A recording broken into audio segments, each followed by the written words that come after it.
morning, afternoon, or whenever you're watching this. How y'all doing out there? Welcome back into T1A.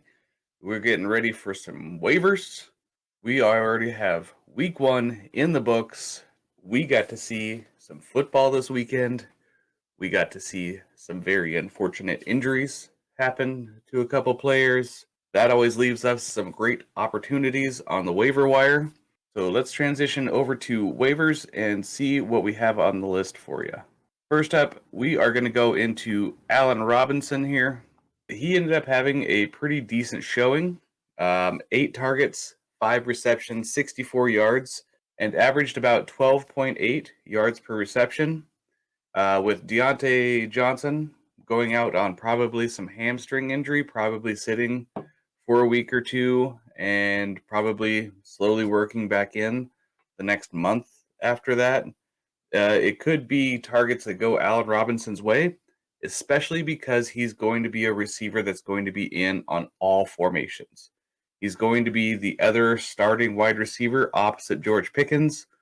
Now, a guy to keep your eye on would definitely be Calvin Austin and how they're going to use him. Definitely more of a gadget guy, more of a slot type receiver, a little bit slighter of frame, and fast, but very much could see some work as well. But this week we're saying grab Allen Robinson for your roster. Next up, we're going to go with a duo or a tandem because we don't know which way it's going to go, and I doubt anybody really does, even the Ravens. So, unfortunate, one of the big injuries of the week, I should say. J.K. Dobbins now has a torn Achilles. It has been confirmed, and he is likely done. Probably for his career. Never know. Could try to make a resurgence, but that's an ACL tear last year to an Achilles tear this year. So after the J.K. Dobbins injury, we kind of got to see what's going to happen with this backfield. It's probably going to be a committee or a split timeshare between Gus Edwards, Dobbins, and or Melvin.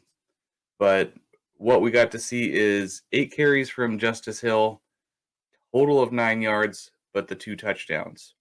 So, it kind of leans that he might receive a lot of the goal line work. Cool. Gus, he had 8 carries as well. He turned that into 32 yards. So, really going to be pick your poison. If you're putting your money down, I'd say it's probably going to be on Justice Hill. But we shall see. Like I said, they're already called up Melvin Gordon. But I really think the Ravens could be in line to sign somebody like Leonard Fournette or Kareem Hunt. That's more my hope is Kareem Hunt goes here, but you never know what's going to happen, and it's definitely going to be something exciting to watch and see. Next up, a little bit more of a dart throw for your roster.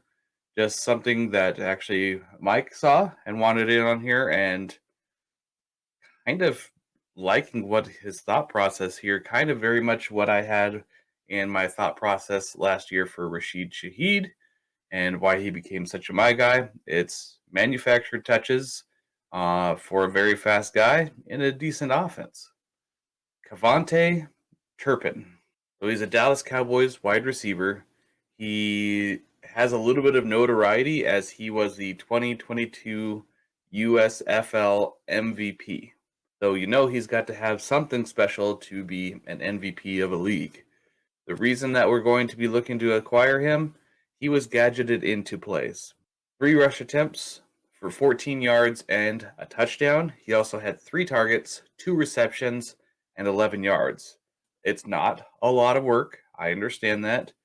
And yes, it could have been because it was in a blowout, but he did really decently with what he was given. Obviously, scoring a touchdown helps a lot, but he saw as many opportunities in that ball game as Deuce Vaughn, the preseason darling. Keep your eye on Turpin if you're in some deep, dynasty leagues. Might be a good thing to just pick up Turpin, throw him on the back of the roster for now, and see what happens there. Next guy on our list shouldn't be a shocker because Sean McVay told us last year that he was supposed to be a big part of the offense. But as fantasy managers, we are kind of programmed into, well, this guy did it, so he's going to be doing it again. Well, Kyron Williams is going to be a part of the Rams offense, and that was very evident. The workload was split pretty decently, still in the favor of Cam Akers as far as total touches. So Cam Akers had a total of 22 attempts for 29. Yes, 29 yards. Yowza. 1.32 yards per carry, but he capped it off by having a touchdown that kind of relieved some of that stress of having him probably as your RB2, gets you 8.9 points on the week. But then we also have the other side here. The other partner in the backfield, Kyron Williams, had 15 carries for 52 yards. Not a great 3.47 yards per carry, but he had 2 touchdowns. And Kyron also saw 2 targets. Between the targets and carries, there was only 5 touches different between what Cam Akers' workload was and what Kyron Williams.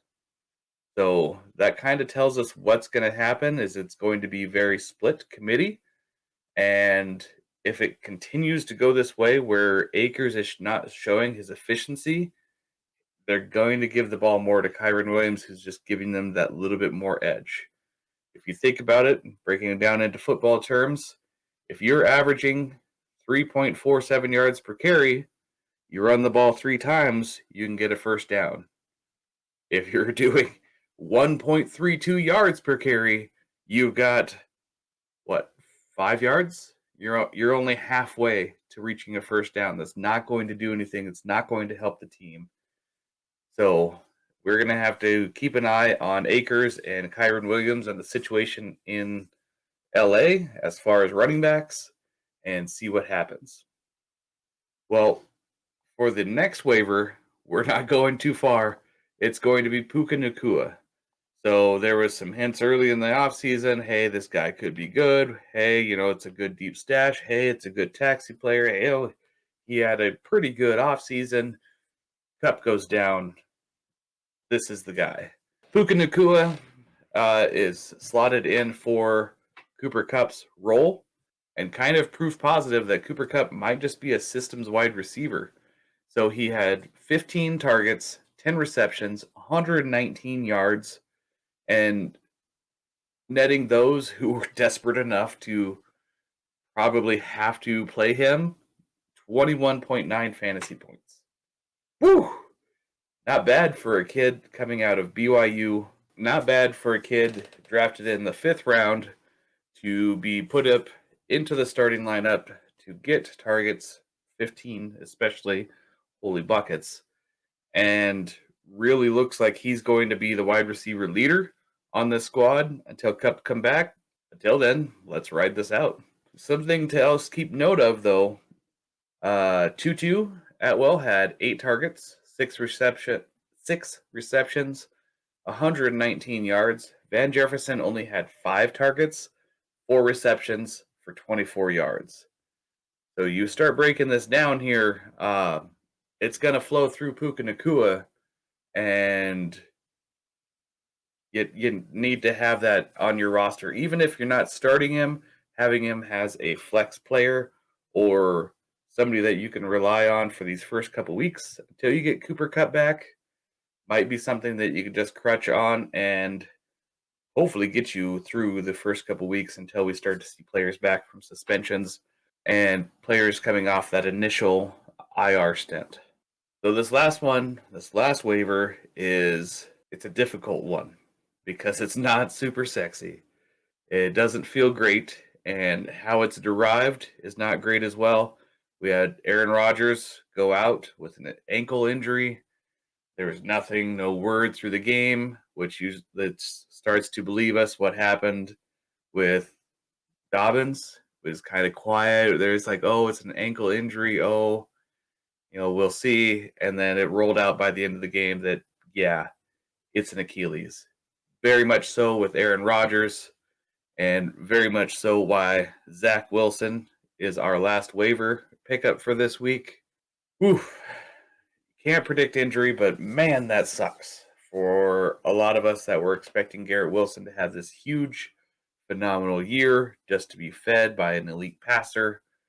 Now, the expectation's not going to be that, oh, Zach Wilson had a summer with Aaron Rodgers and now he's a great elite passer. No, he still showed some of his struggles. He did show a little bit of improvement, but he's a starting quarterback. If you're in a super flex league, you need starting quarterbacks to help in that flex spot. What he can do, an average of 11 to 15 points a week, is more than you can rely on some people in your flex. So that's why that super flex becomes very important, and why he is going to be one of the most important waivers of this week. Very unlikely that he is floating in the free agency pool, but if he is, you need to smash that and get him on your squad, even if it's trade bait, even if it's to package something and improve somewhere.